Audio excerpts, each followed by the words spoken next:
Hello, friends. Namaste, Sat Shri Akal, Adab. Today I welcome you to the Dreams Institute, an institute where your dreams come true. ਤਾਂ friends ਅੱਜ ਆਪਾਂ ਤੁਹਾਡੇ ਲਈ ਇੱਕ ਬਹੁਤ ਹੀ ਜ਼ਿਆਦਾ ਇੰਪੋਰਟੈਂਟ ਟੌਪਿਕ ਲੈ ਕੇ ਆਏ ਹਾਂ ਜਿਹਦਾ ਨਾਂ ਹੈ child rights and related regulations. ਇਹ ਅਧਿਆਪਕਾਂ ਦਾ ਜੋ ਪੇਪਰ ਹੋ ਰਿਹਾ ਹੈ, ਪ੍ਰਿੰਸੀਪਲ BEO ਤੇ ਹੋਰ ਅਦਰ ਜੋ ਪੋਸਟ ਲਈ ਹੋ ਰਿਹਾ ਉਹਦੇ ਲਈ ਇਹ ਜਿਹੜਾ ਟੌਪਿਕ ਹੈ ਇਹ ਬਹੁਤ ਜ਼ਿਆਦਾ ਇੰਪੋਰਟੈਂਟ ਹੈ। ਇਸ ਦੇ ਨਾਲ ਨਾਲ ਚਾਈਲਡ ਰਾਈਟਸ ਜਾਣਨਾ ਇੱਕ ਬਹੁਤ ਜ਼ਿਆਦਾ ਇੰਪੋਰਟੈਂਟ ਵੀ ਹੈ।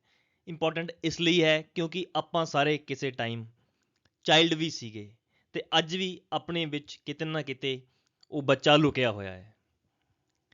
ਆਪਣੇ ਖੁਦ ਦੇ ਬੱਚੇ ਨੇ, ਆਪਣੇ ਰਿਸ਼ਤੇਦਾਰਾਂ ਦੇ ਬੱਚੇ ਨੇ ਤੇ ਸਕੂਲ ਦੇ ਬੱਚੇ ਨੇ, ਗਰੀਬਾਂ ਦੇ ਬੱਚੇ ਨੇ। ਆਪਾਂ ਜ਼ਿੰਦਗੀ ਦੇ ਵਿੱਚ ਬਹੁਤ ਤਰ੍ਹਾਂ ਦੇ ਅਨੁਭਵ ਕੀਤੇ ਨੇ। ਜਦੋਂ ਇੱਕ ਬੱਚਾ ਹੁੰਦਾ ਹੈ ਤਾਂ ਵੱਡਾ ਹੋਣ ਤੱਕ ਉਹ ਬਹੁਤ ਤਰ੍ਹਾਂ ਦੇ ਐਕਸਪੀਰੀਐਂਸਿਸ ਕਰਦਾ ਹੈ। ਬਹੁਤ ਚੰਗੇ ਵੀ ਹੁੰਦੇ ਨੇ ਤੇ ਮਾੜੇ ਵੀ ਹੁੰਦੇ ਨੇ। ਹਰ ਇੱਕ ਬੰਦਾ ਚਾਹੁੰਦਾ ਹੈ ਕਿ ਮੇਰੇ ਬੱਚਿਆਂ ਨੂੰ ਉਹ ਐਕਸਪੀਰੀਐਂਸਿਸ ਨਾ ਕਰਨੇ ਪੈਣ। ਤਾਂ ਇਸ ਲਈ ਚਾਈਲਡ ਰਾਈਟਸ ਬਾਰੇ ਜਾਣਨਾ ਬਹੁਤ ਹੀ ਜ਼ਿਆਦਾ ਇੰਪੋਰਟੈਂਟ ਹੈ।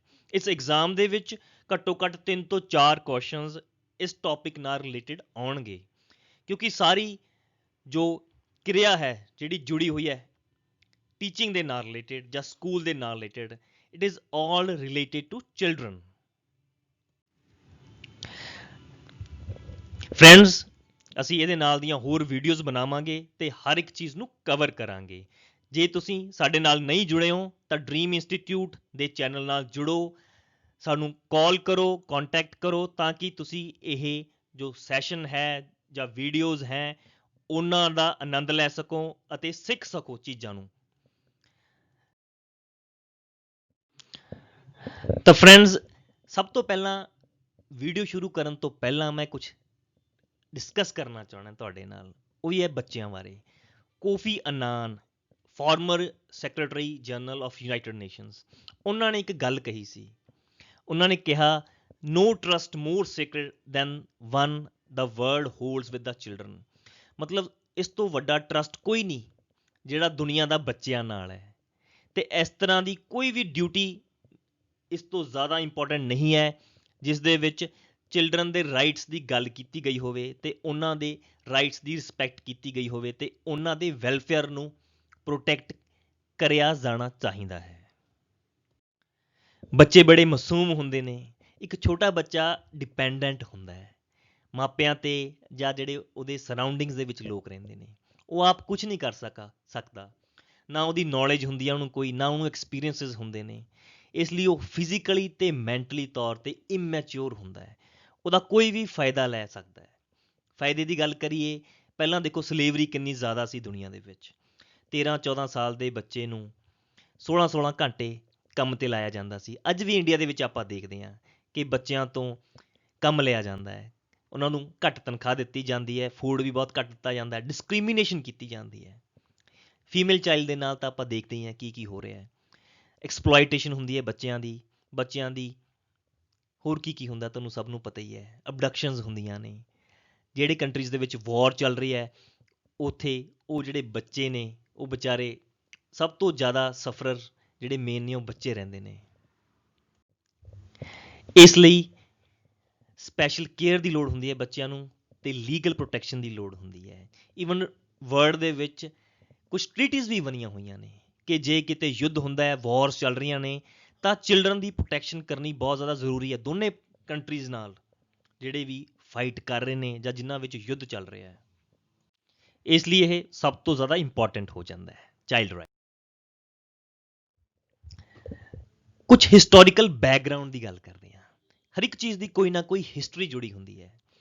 ਦੇਖੋ ਚਿਲਡਰਨ ਕਿਸ ਤਰ੍ਹਾਂ ਦੀਆਂ ਚੀਜ਼ਾਂ ਸਫਰ ਕਰਦੇ ਨੇ। ਸਲੇਵਰੀ ਹੈ, ਅੱਜ ਵੀ ਹੈ ਵਰਲਡ ਦੇ ਵਿੱਚ। ਅਫਰੀਕਾ ਦੇ ਵਿੱਚ ਚਲੇ ਜਾਓ, ਸਲੇਵਰੀ ਹੈ।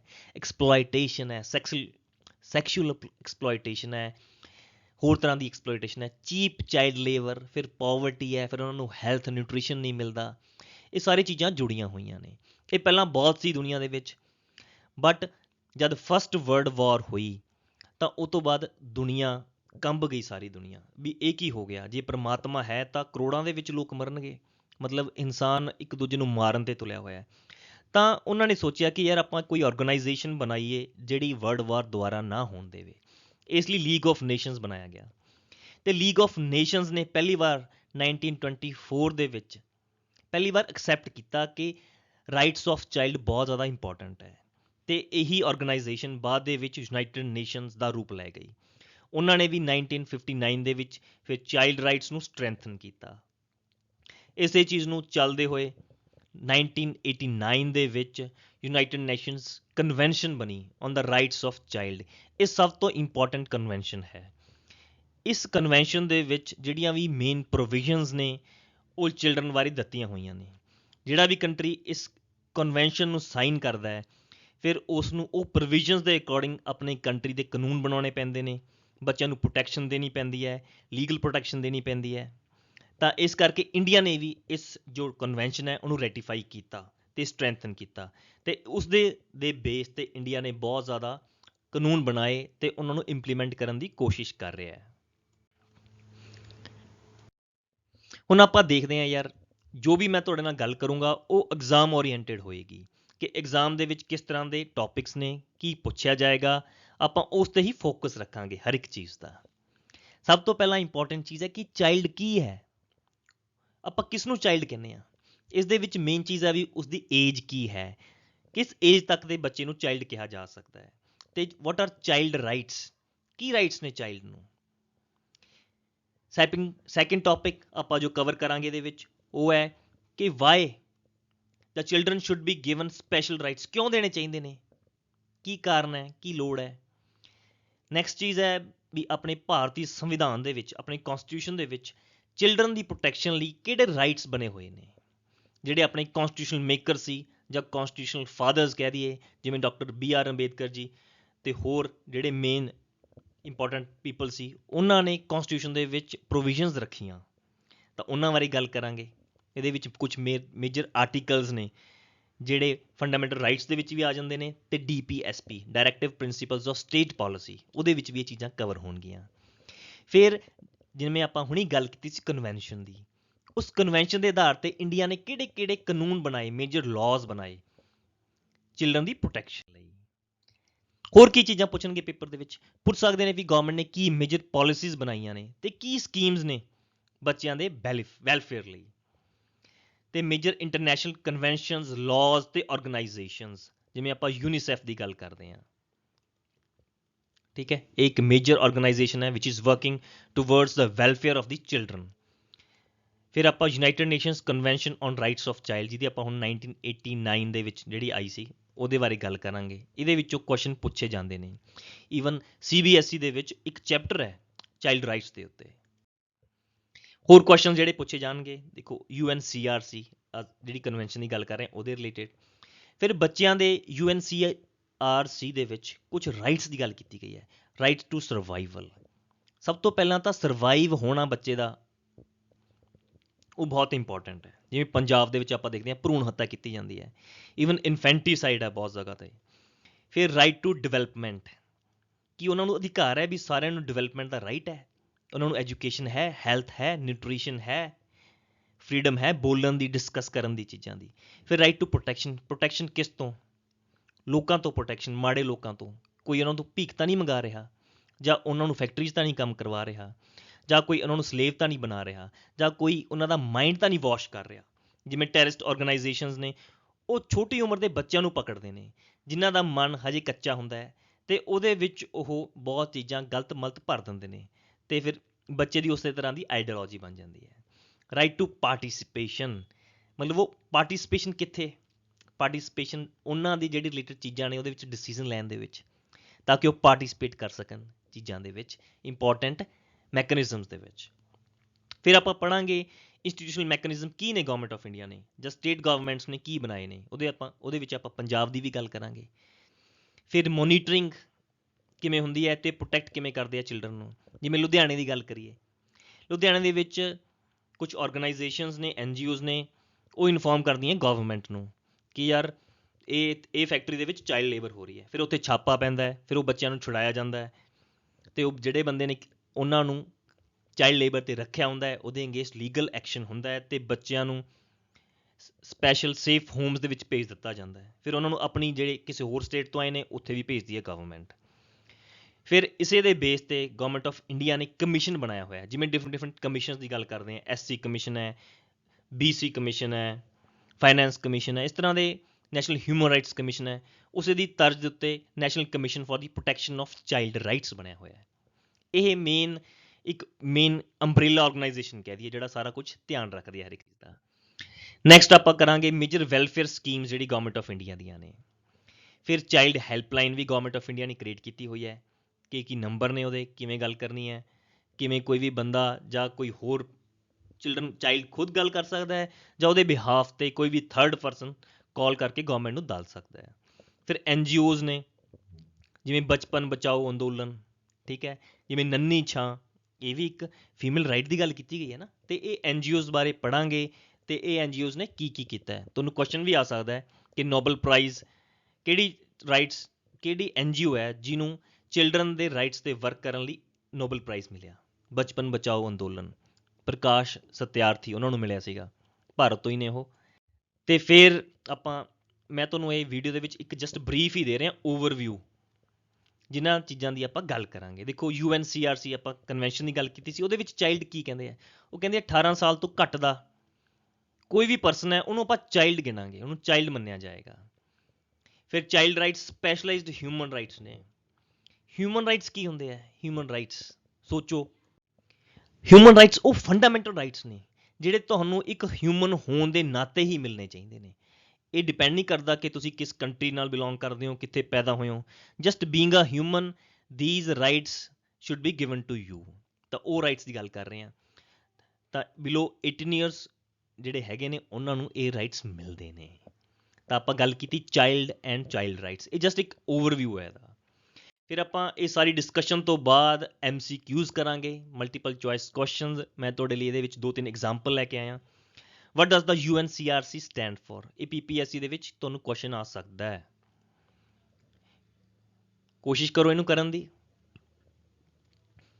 ਆਪਾਂ ਘੱਟ ਤੋਂ ਘੱਟ 500 MCQs ਕਰਾਂਗੇ ਚਾਈਲਡ ਰਾਈਟਸ ਦੇ ਟੌਪਿਕ ਦੇ ਉੱਤੇ ਹੀ, ਤਾਂ ਕਿ ਜੇ ਤੁਹਾਨੂੰ 3 ਤੋਂ 4 ਕੁਐਸਚਨਸ ਆਉਂਦੇ ਨੇ ਤਾਂ ਤੁਸੀਂ 100% ਸਕੋਰ ਕਰ ਸਕੋ। ਨੈਕਸਟ ਕੁਐਸਚਨ ਦੇਖੋ, what age range does UNCRC cover? ਯਾਰ ਮੈਂ ਤੁਹਾਨੂੰ ਇਹ ਟੈਕਨੀਕਸ ਵੀ ਦੱਸਾਂਗਾ ਕਿ ਜੇ ਤੁਹਾਨੂੰ ਕੁਝ ਪਤਾ ਵੀ ਨਹੀਂ ਤਾਂ ਵੀ ਤੁਸੀਂ ਕਿਸ ਤਰ੍ਹਾਂ ਕੁਐਸਚਨਸ ਕਰ ਸਕਦੇ ਹੋ। ਇਹਦੇ ਵਿੱਚ ਬਹੁਤ ਜ਼ਿਆਦਾ ਇੰਟੈਲੀਜੈਂਸ ਦੀ ਜ਼ਰੂਰਤ ਨਹੀਂ ਹੁੰਦੀ, ਇੱਕ ਜਨਰਲ ਤੁਹਾਡੇ 'ਚ ਜੇ ਸਮਝ ਆ ਤਾਂ ਕਰ ਪਾਓਗੇ ਤੁਸੀਂ। ਇੱਥੇ ਇਸ ਕੁਐਸਚਨ ਦੀ ਗੱਲ ਕਰੋ, ਦੇਖੋ 0 ਤੋਂ 16, 3 ਤੋਂ 25, 3 ਤੋਂ 25 ਇਲੀਮੀਨੇਟ ਹੋ ਜਾਏਗਾ ਕਿਉਂਕਿ 1 ਤੋਂ 2 ਸਾਲ ਦੇ ਬੱਚੇ ਦਾ ਮਤਲਬ ਰਾਈਟ ਨਹੀਂ ਹੈ, ਆ ਵੀ ਖਤਮ ਹੋ ਜਾਏਗਾ। ਇਹਦੇ ਇਹੀ ਆਨਸਰ ਹੈ ਤੁਹਾਡਾ C, 0 ਤੋਂ 18 ਈਅਰਸ, ਤਾਂ ਉਹ ਸਾਰੇ ਬੱਚੇ ਕਵਰ ਹੁੰਦੇ ਨੇ। ਇੱਕ ਹੋਰ ਕੁਐਸਚਨ ਦੇਖਦੇ ਹਾਂ, ਦੇਖੋ ਆ ਪਿਕਚਰ ਇਹਦੇ ਵਿੱਚ ਦੇਖੋ, right to childhood, right to be educated, right to be healthy, right to be fairly treated, discrimination ਨਾ ਹੋਵੇ, ਕਾਲੇ ਗੋਰੇ ਦਾ ਭੇਦ ਨਾ ਹੋਵੇ। ਜਿਵੇਂ ਆਪਾਂ US ਵਿੱਚ ਦੇਖ ਰਹੇ ਹਾਂ ਕੀ ਹੋ ਰਿਹਾ ਅੱਜ ਕੱਲ੍ਹ, ਦੇਖੋ ਜੋ ਬਲੈਕ ਪੀਪਲ ਨੇ ਉਹਨਾਂ ਨਾਲ ਬਹੁਤ ਜ਼ਿਆਦਾ ਡਿਸਕ੍ਰਿਮੀਨੇਸ਼ਨ ਹੋ ਰਹੀ ਹੈ। ਇਸੇ ਕਰਕੇ ਉੱਥੇ ਸਟ੍ਰਾਈਕਸ ਹੋ ਰਹੀਆਂ ਨੇ, ਡੈਮੋਨਸਟ੍ਰੇਸ਼ਨਸ ਹੋ ਰਹੀਆਂ ਨੇ। ਰਾਈਟ ਟੂ ਬੀ ਹਰਡ, ਉਹਨਾਂ ਨੂੰ ਵੀ ਸੁਣਿਆ ਜਾਵੇ, ਉਹਨਾਂ ਦੀ ਵੀ ਗੱਲ ਸੁਣੀ ਜਾਵੇ, ਸਿਰਫ ਵੱਡੇ ਨਾ ਡਿਸੀਜ਼ਨ ਲੈਣ ਉਹਨਾਂ ਬਾਰੇ। ਤਾਂ ਇਹ ਸਾਰੇ MCQs ਦੇ ਬਾਰੇ ਆਪਾਂ ਡਿਸਕਸ਼ਨ ਕਰਾਂਗੇ। Which of these is not a right under the UNCRC? ਕਿਹੜਾ ਰਾਈਟ ਨਹੀਂ ਹੈ? ਲੌਜੀਕਲੀ ਸੋਚ ਕੇ ਦੇਖੋ ਤਾਂ ਵੀ ਪਹੁੰਚ ਜਾਓਗੇ ਇਹਦੇ ਵਿੱਚ। ਚਲੋ ਸੋਚ ਕੇ ਦੇਖਦੇ ਹਾਂ ਆਪਾਂ। ਰਾਈਟ ਟੂ ਬੀ ਸੇਫ, ਹਰ ਇੱਕ ਬੱਚੇ ਦਾ ਰਾਈਟ ਹੈ ਯਾਰ ਸੇਫ ਹੋਣਾ, ਤਾਂ ਦਿਸ ਇਜ਼ ਨਾਟ ਆ, ਪੁੱਛਿਆ ਨਾ ਇਹਨਾਂ ਨੇ ਨਾਟ, ਤਾਂ ਇਹ ਤਾਂ ਹੈਗਾ, ਐਲੀਮੀਨੇਟ ਕਰੋ। The right to have your say and be listen to, ਇਹ ਵੀ ਰਾਈਟ ਹੈ ਯਾਰ, ਸੁਣਨਾ ਚਾਹੀਦਾ ਬੱਚਿਆਂ ਤੋਂ ਤੇ ਉਹਨਾਂ ਦੀ ਸੇ ਵੀ ਹੋਣੀ ਚਾਹੀਦੀ ਹੈ। Right to food and water, yes it is also important. Food ਤੇ ਵਾਟਰ ਤੋਂ ਬਿਨਾਂ ਉਹਨਾਂ ਦਾ ਡਿਵੈਲਪਮੈਂਟ ਕਿਵੇਂ ਹੋਏਗੀ? ਤਾਂ D ਆਪਸ਼ਨ ਐਲੀਮੀਨੇਟ ਹੋ ਜਾਂਦੀ ਹੈ। This is the right option. The right to join the army even if under 15, ਯਾਰ ਕੋਈ ਰਾਈਟ ਨਹੀਂ ਹੈਗਾ। ਯੂਨਾਈਟਿਡ ਨੇਸ਼ਨਸ ਕਿਉਂ ਕਹੇਗੀ? ਆਰਮੀ ਹਰ ਇੱਕ ਕੰਟਰੀ ਦੇ ਵਿੱਚ ਅਲਾਉਡ ਵੀ ਨਹੀਂ ਹੈ ਕਿ ਹਰ ਇੱਕ ਬੰਦੇ ਨੂੰ ਆਰਮੀ ਦੇ ਵਿੱਚ ਲਗਾਓ। ਤਾਂ ਆਪਾਂ ਦੇਖੀਏ ਕੁਛ ਇੱਕ ਜਨਰਲ ਚੀਜ਼ਾਂ।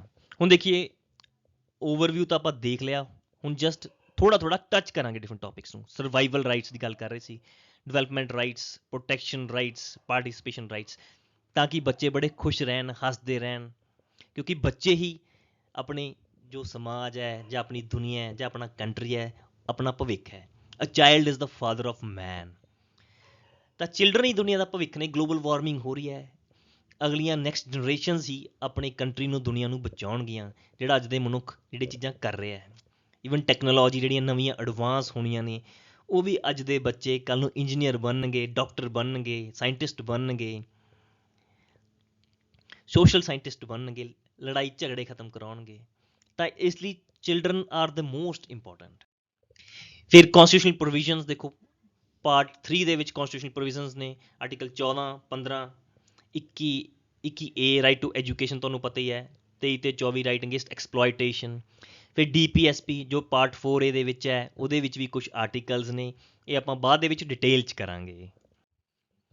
ਫਿਰ ਦੇਖੀਏ ਲੈਜਿਸਲੇਸ਼ਨ ਰਿਲੇਟਡ ਟੂ ਚਿਲਡਰਨ, ਕਿਹੜੇ ਕਾਨੂੰਨ ਬਣਾਏ ਨੇ ਗਵਰਨਮੈਂਟ ਆਫ ਇੰਡੀਆ ਨੇ।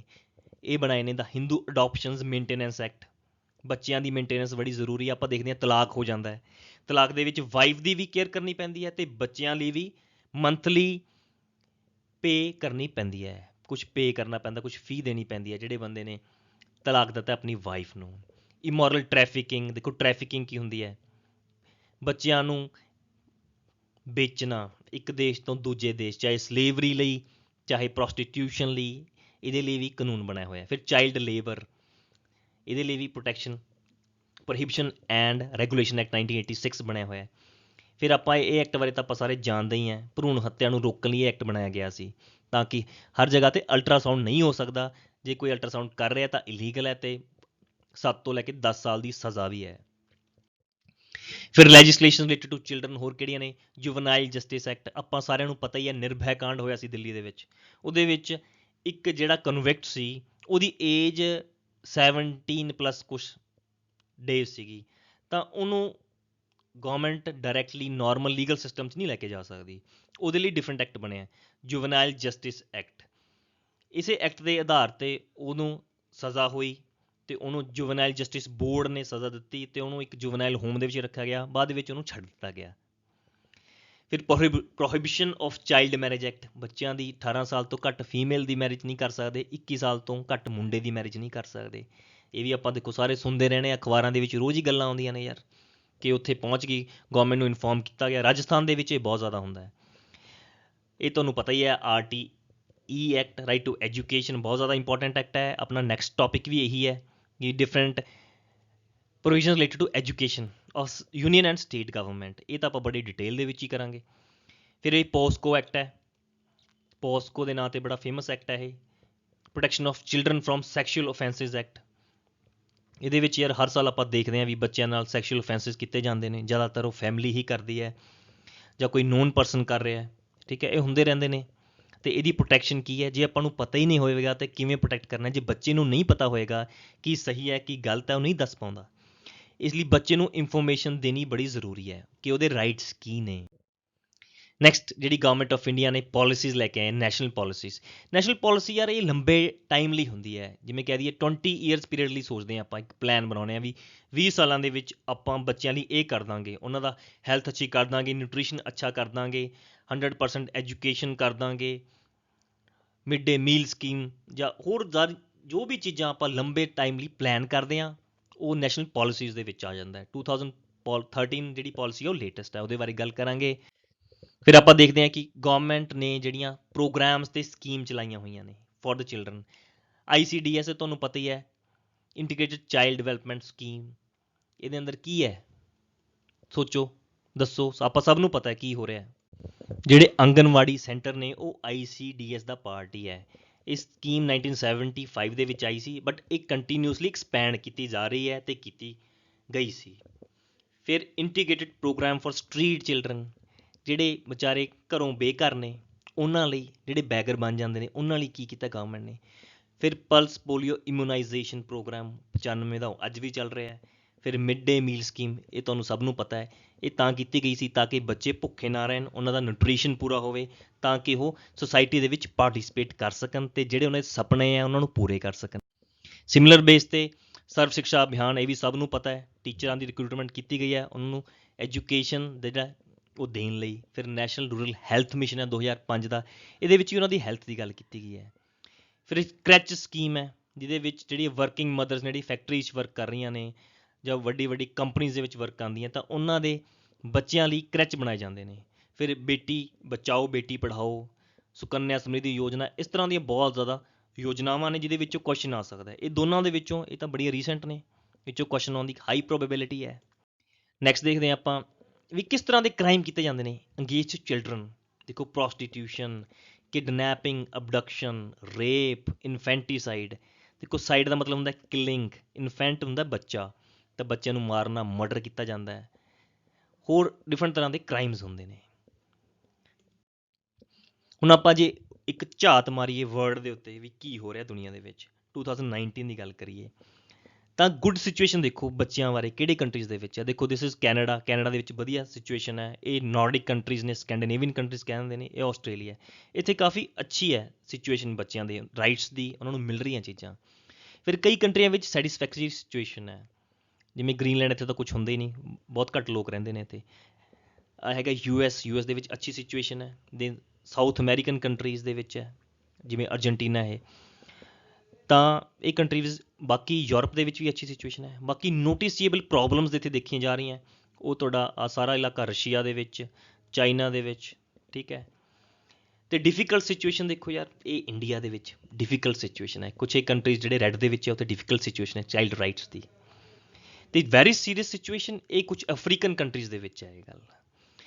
ਤਾਂ ਫਰੈਂਡਸ, ਇਹ ਵਿਊ ਲਿਆ ਕਿ ਕੀ ਕੀ ਚੀਜ਼ਾਂ ਕਰਨੀਆਂ ਚਾਹੀਦੀਆਂ ਨੇ, ਕੀ ਕੀ ਟੌਪਿਕ ਦੇ ਵਿੱਚ ਆਪਾਂ ਕਰਾਂਗੇ, ਅਤੇ how we will approach this topic. ਤਾਂ ਫਰੈਂਡਸ, ਅਸੀਂ ਡਰੀਮਜ਼ ਇੰਸਟੀਚਿਊਟ ਵਿੱਚ ਤੁਹਾਡਾ ਸਵਾਗਤ ਕਰਦੇ ਹਾਂ। ਜੇ ਤੁਸੀਂ ਜੁਆਇਨ ਨਹੀਂ ਕੀਤਾ ਤਾਂ ਜੁਆਇਨ ਕਰੋ, ਸਾਡੇ ਚੈਨਲ ਨੂੰ ਸਬਸਕ੍ਰਾਈਬ ਕਰੋ। ਅਸੀਂ ਜਿੰਨੇ ਵੀ ਹੋਰ ਟੌਪਿਕ ਨੇ ਜੋ ਪ੍ਰਿੰਸੀਪਲ ਕੈਡਰ ਐਗਜ਼ਾਮ ਦੇ ਵਿੱਚ ਆਉਣੇ ਨੇ, ਜੋ PPSC ਕੰਡਕਟ ਕਰ ਰਹੀ ਹੈ, ਉਹਦੇ ਲਈ ਬਹੁਤ ਅੱਛੀਆਂ ਵੀਡੀਓਜ਼ ਬਣਾ ਰਹੇ ਹਾਂ। ਅਤੇ ਇੱਕ ਵੀਡੀਓ ਬਣਾਉਣ ਦੇ ਵਿੱਚ ਇੱਕ ਦਿਨ 24 ਘੰਟੇ ਦੀ ਮਿਹਨਤ ਲੱਗ ਰਹੀ ਹੈ। ਤਾਂ ਆਈ ਹੋਪ ਕਿ ਤੁਸੀਂ ਸਾਨੂੰ ਇਸ ਨੰਬਰ 'ਤੇ ਕਾਲ ਕਰੋ ਅਤੇ ਜੁਆਇਨ ਕਰੋ ਕਲਾਸਿਸ। 100% ਅਸੀਂ ਤੁਹਾਨੂੰ ਗਰੰਟੀ ਦਿੰਦੇ ਹਾਂ ਕਿ ਤੁਸੀਂ ਜੇ ਸਾਡੇ ਕੋਰਸਿਸ ਨੂੰ ਚੰਗੀ ਤਰ੍ਹਾਂ ਕੀਤਾ, ਸਾਰੇ MCQs ਨੂੰ ਕੀਤਾ ਅਤੇ ਸਾਡੀ ਅਪਰੋਚ ਦੇ ਨਾਲ ਪ੍ਰੈਪਰੇਸ਼ਨ ਕੀਤੀ, ਤਾਂ 100% you will achieve your dream, ਜਿਹੜਾ ਕਿ ਇਸ ਐਗਜ਼ਾਮ ਨੂੰ ਕਲੀਅਰ ਕਰਨਾ ਹੈ ਅਤੇ ਮਨ ਚਾਹੁੰਦੀ ਪੋਜੀਸ਼ਨ 'ਤੇ ਪਹੁੰਚਣਾ ਹੈ। ਤਾਂ ਫਰੈਂਡਸ, ਫਾਈਨਲੀ